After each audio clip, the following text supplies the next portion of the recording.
जो नर विमुख रहत गोविंद सो, नर विमुख रहत गोविंद सो, जो नर विमुख रहत गोविंद सो, जन्म अनेक महादुख पायो, जन्म अनेक महादुख पायो, मदन गोपाल शरण तेरी आयो, मदन गोपाल शरण तेरी आयो, दीन दयाल शरण तेरी आयो, दीन दयाल शरण तेरी आयो। वो चरण धन्य है जो तीर्थ की ओर बढ़े, भगवान की कथा की ओर बढ़े।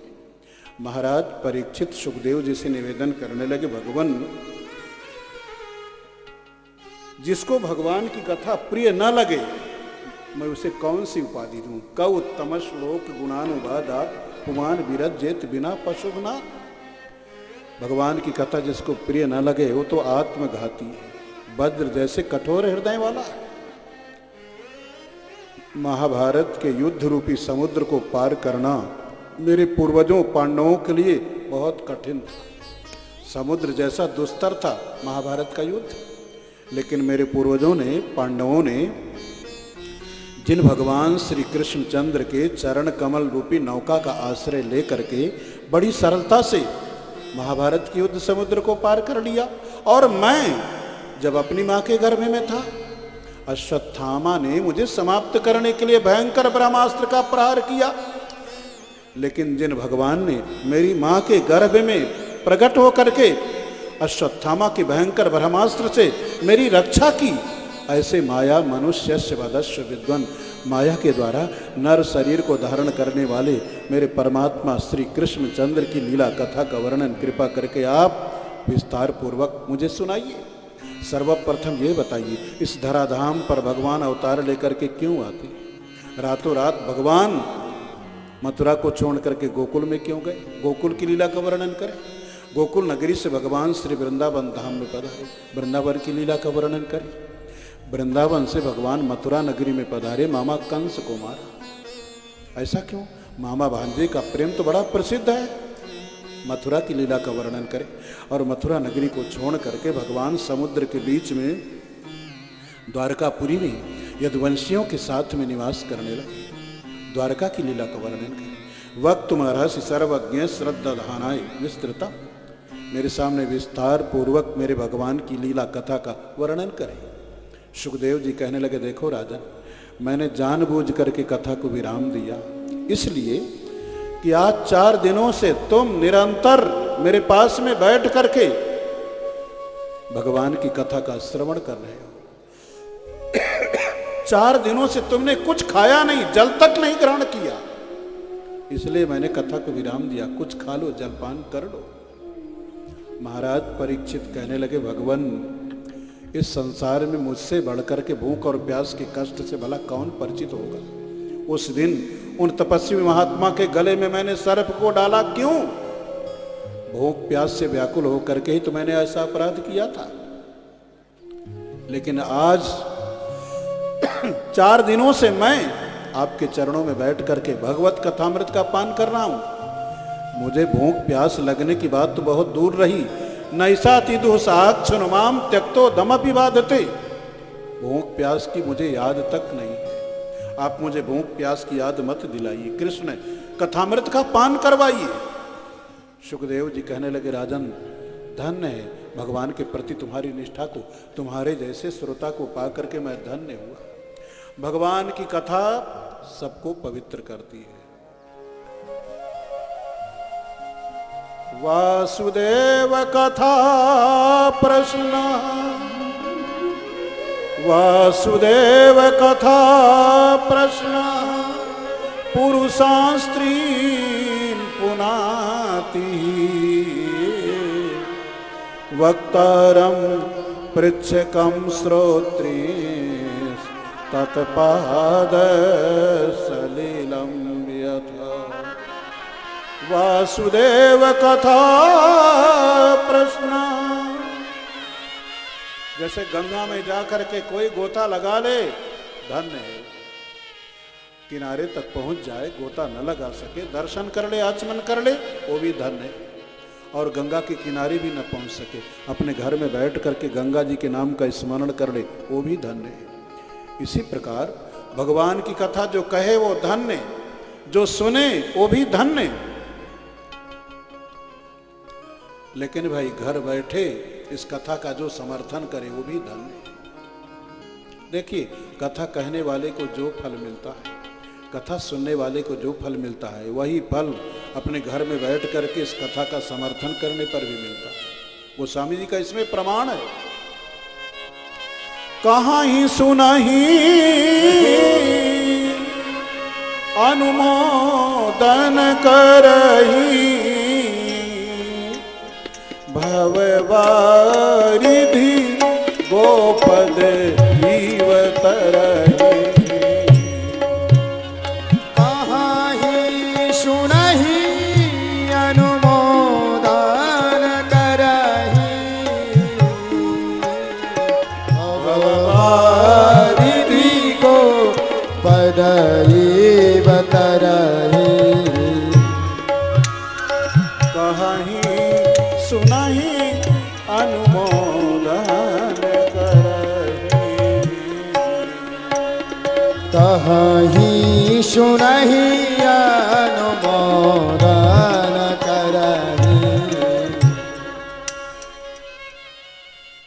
तो कथा कहने वाले को जो फल मिलता है, कथा सुनने वाले को जो फल मिलता है, वही फल अपने घर में बैठ करके कथा समर्थन करने से भी मिलता है।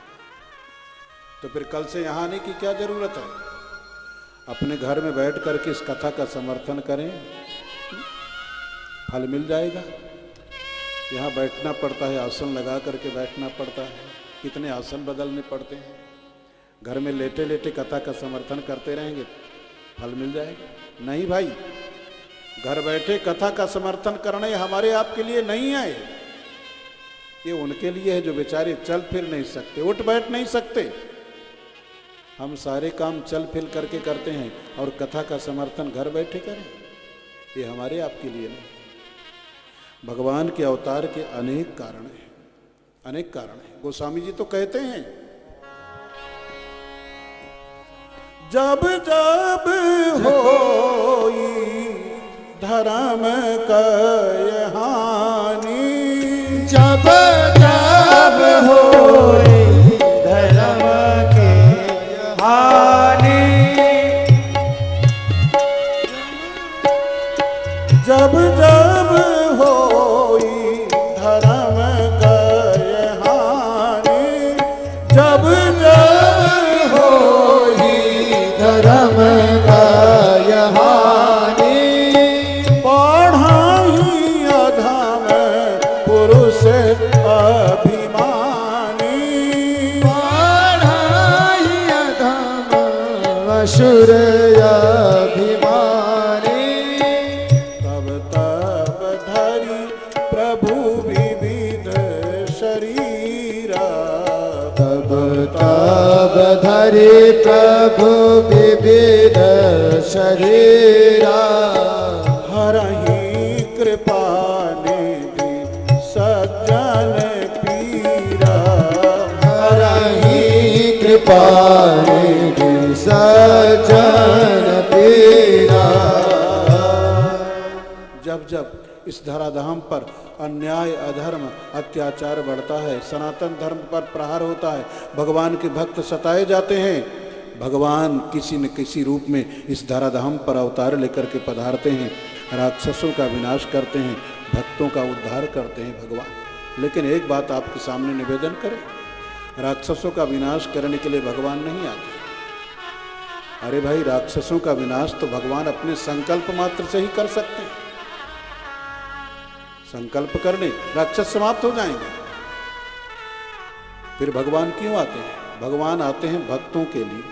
भक्त कहते हैं, भगवान हम इन्हीं नेत्रों से आपका सौंदर्य देखना चाहते हैं, इन्हीं कानों से आपका मधुर स्वर सुनना चाहते हैं, इन्हीं हाथों से आपका स्पर्श पाना चाहते हैं। अकबर ने बीरबल से पूछा, बीरबल ये बताओ तुम्हारा भगवान पृथ्वी पर अवतार लेकर के क्यों आता? बीरबल ने जवाब दिया, राक्षसों का विनाश करने के लिए हमारे भगवान आते। अकबर ने तर्क किया, क्या तुम्हारे भगवान के पास कोई सेना नहीं है? अरे भाई, भारत का किसी दूसरे राष्ट्र से युद्ध हो तो युद्ध करने के लिए सेना जाएगी, राष्ट्रपति प्रधानमंत्री थोड़े ही जाएंगे। अकबर ने कहा तुम्हारे भगवान के पास कोई सेना नहीं है? बीरबल ने कहा महाराज, आपके इस प्रश्न का जवाब मैं आपको 2-4 दिन में दूंगा। अकबर का एक छोटा सा बच्चा था। अकबर अपने बच्चे से बहुत प्रेम करता था।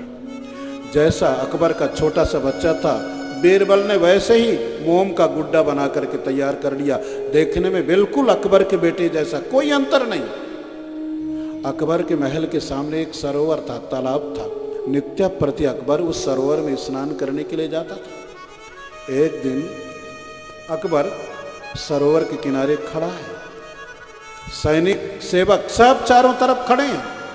उसी अवसर पर बीरबल ने मोम के गुड्डे को लिया, तालाब में फेंक दिया। अकबर ने देखा तो अकबर को ऐसा लगा कि बीरबल ने मेरे बेटे को तालाब में फेंक दिया। अकबर बेटे के लिए इतना परेशान हुआ कि राजसी वस्त्र पहने पहने सरोवर में कूद पड़ा। और जब बच्चे को पकड़ करके देखा, अरे ये तो मोम का गुड्डा निकला। बड़ा नाराज हुआ। अकबर बीरबल से कहने लगा, बीरबल ये बताओ ऐसी धृष्टता तुमने क्यों की? बीरबल कहने लगे, महाराज मैंने धृष्टता नहीं किया, ये आपके सवाल का जवाब है। मैं आपसे प्रश्न करता हूं, जिस समय मैंने इस बच्चे को सरोवर में फेंका, आपके अगल बगल चारों तरफ कितने सेवक, कितने सैनिक, कितने बड़े बड़े कुशल तैराक खड़े हैं। आप किसी को वह आदेश दे करके तालाब से बाहर निकलवा सकते थे। आप स्वयं राजसी वस्त्र पहने पहने सरोवर में क्यों कूद पड़े? अकबर कहने लगा, बीरबल बच्चे का प्रेम ही ऐसा होता है। जिस समय तुमने इस बच्चे को तालाब में फेंका, इसके प्रेम में मैं इतना पागल हो गया, मैं यही भूल गया कि मेरे अगल बगल भी कोई है। मुझे लगा कितनी जल्दी मैं सरोवर में कूद करके बच्चे को निकालूं। बीरबल ने कहा, बस इसी प्रकार से हमारे भगवान जब वैकुंठ धाम की ऊंचाई से इस संसार सागर में भगवान झांक करके देखते हैं,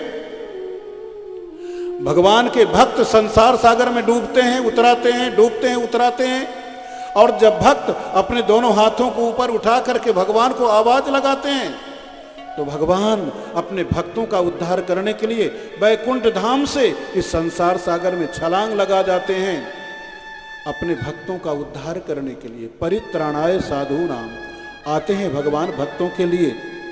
लेकिन विनाशाय च दुष्कृताम, भगवान देखते हैं अब मैं संसार में आ ही गया हूं अपने भक्तों के लिए, तो चलो राक्षसों का कूड़ा कचरा भी साफ करते चलो। लेकिन आते हैं भगवान अपने भक्तों के लिए। द्वापर युग में जिस समय अन्याय, अधर्म, अत्याचार बहुत बढ़ गए, पृथ्वी गाय का रूप धारण करके देवताओं की शरण में गई। कहने लगे, देवताओं मेरे ऊपर बहुत अत्याचार बढ़ गए। देवता कहने लगे, मां हम स्वयं इन दुष्ट दैत्यों से संत्रस्त हो रहे हैं, हम कुछ नहीं कर सकते। हम और आप दोनों ही मिल करके सृष्टि के रचयिता ब्रह्मा जी की शरण में चले। पृथ्वी देवता ही मिल करके ब्रह्मा जी की शरण में गए, लेकिन ब्रह्मा जी ने भी मना कर दिया। ब्रह्मा जी कहने लगे, मैं कुछ नहीं कर सकता। देवता आश्चर्यचकित होकर के ब्रह्मा जी से कहने लगे, महाराज आपने ही राक्षसों को बनाया, आपने ही तो इनकी रचना की, और आप कुछ नहीं कर सकते। ब्रह्मा जी कहने लगे, देखो भाई, किसी वस्तु का निर्माण कर देना अलग बात है, उस पर नियंत्रण करना, उस पर कंट्रोल करना, अनुशासन करना, ये अलग बात है। और ये बड़ी विचित्र बात लगती है, हमारी ही बनाई हुई सृष्टि हमारे नियंत्रण में नहीं, हमारे कंट्रोल में नहीं, हमारे अनुशासन में नहीं। ये हमारी संतानें हमारी ही तो रचना है, लेकिन हमारे नियंत्रण में नहीं, हमारे अनुशासन में नहीं, हम कुछ नहीं कर पाते। और तो और हमारे द्वारा किया गया हमारा ही कर्म, हमारी ही तो रचना है, लेकिन हमारा ही कर्म हमको दुख देता। लोग कहते हैं घर वाले दुख दे रहे हैं, परिवार वाले दुख दे रहे हैं, रिश्तेदार संबंधी दुख दे रहे हैं, अड़ोसी पड़ोसी दुख दे रहे हैं। कोई किसी को दुख नहीं देता। हमारे द्वारा किया गया हमारा ही कर्म हमको दुख देता है और हम कुछ नहीं कर पाते। एक सिद्ध संत की वाणी है,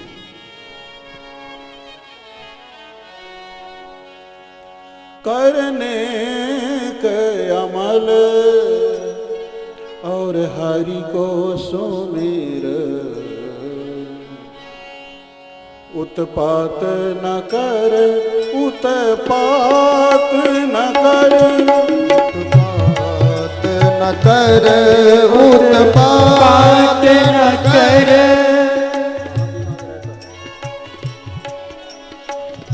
करने के अमल और हरि को सुमिर, उत्पात न कर, उत्पात न कर, करने के अमल और हरि को सुमिर, उत्पात न कर, उत्पात न कर। यह जन्म तुझे अनमोल मिला, बर्बाद न कर, बर्बाद न कर, यह जन्म तुझे अनमोल मिला, बर्बाद न कर, बर्बाद न कर, उत्पात न कर, उत्पात न कर, उत्पात न कर, उत्पात न कर। यह दुख जो तुझे को मिलता है, यह दुख जो तुझको मिलता है, यह दुख जो तुझे को मिलता है, निज कर्म का लेखा चुकता है। यह दुख जो तुझको मिलता है, निज कर्म का लेखा चुकता है। जो पहले किया वो मिलता है, जो पहले किया वो मिलता है। फरियाद न कर, फरियाद न कर, फरियाद न कर, फरियाद न कर, करने के अमल और हरि को सुमिर, उत्पात न कर, उत्पात न कर, करने के अमल और हरि को सुमिर, उत्पात न कर, उत्पात न कर, उत्पात न कर, उत्पात न कर, उत्पात न कर, उत्पात न कर। हमारी ही बनाई हुई हमारी ही सृष्टि हमारे नियंत्रण में नहीं, हमारे अनुशासन में। ब्रह्मा जी कहने लगे मैं कुछ नहीं कर सकता, हम और आप सब के सब मिल करके कैलाशवासी भोलेनाथ भगवान शिव की शरण में चले। पृथ्वी देवता ब्रह्मा ये सब के सब जिस समय भगवान शिव की शरण में गए, देवता शंकर जी को घेर करके चारों तरफ से घेर करके बैठ गए और अपना अपना विचार प्रकट करने लगे। किसी महापुरुष के पास जाइए तो अपना सारा ज्ञान ध्यान भूल करके जाना चाहिए, तब तो वहाँ कुछ मिलेगा। और वहाँ पर जा करके अगर अपना ज्ञान बघारने लगे तो कुछ मिलने वाला है। देवता सोचने लगे अगर हम नहीं बोलेंगे तो शंकर जी सोचेंगे हम कुछ जानते ही नहीं, तो आपस में तर्क वितर्क करने लगे। एक देवता बोला भगवान वैकुंठ में मिलेंगे, दूसरा उसकी बात को काट करके कहने लगा नहीं नहीं भगवान गोलोक धाम में मिलेंगे। शंकर जी चुपचाप मौन होकर के नेत्र बंद करके बैठे।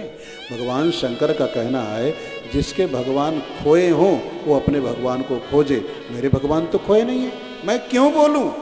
मन मगन हुआ तो को बोले, हंसा पाया मान सरोवर, ताल तलैया को डोले, हीरा पाया गांठ गठियाया, बाहर बाहर वाकू को खोले, मन मगन हुआ तो को बोले। भगवान शंकर बिल्कुल चुपचाप मौन होकर के बैठे। तर्क वितर्क करते करते देवता थक गए, उनका ध्यान भगवान शंकर की तरफ गया।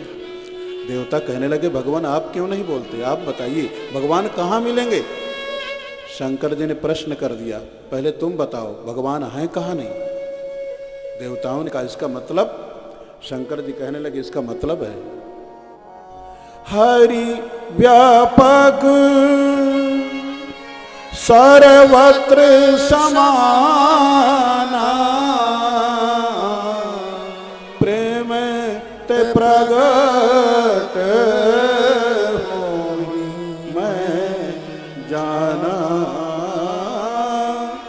प्रेम ते प्रगट होई मैं जाना। भगवान शंकर ने एक मंत्र दिया, परमात्मा सर्वत्र व्यापक है, लेकिन सर्वत्र व्यापक परमात्मा के द्वारा हमारी समस्या का समाधान नहीं होगा। जब तक उस व्यापक परमात्मा को प्रेम के द्वारा, भक्ति के द्वारा प्रकट न करने।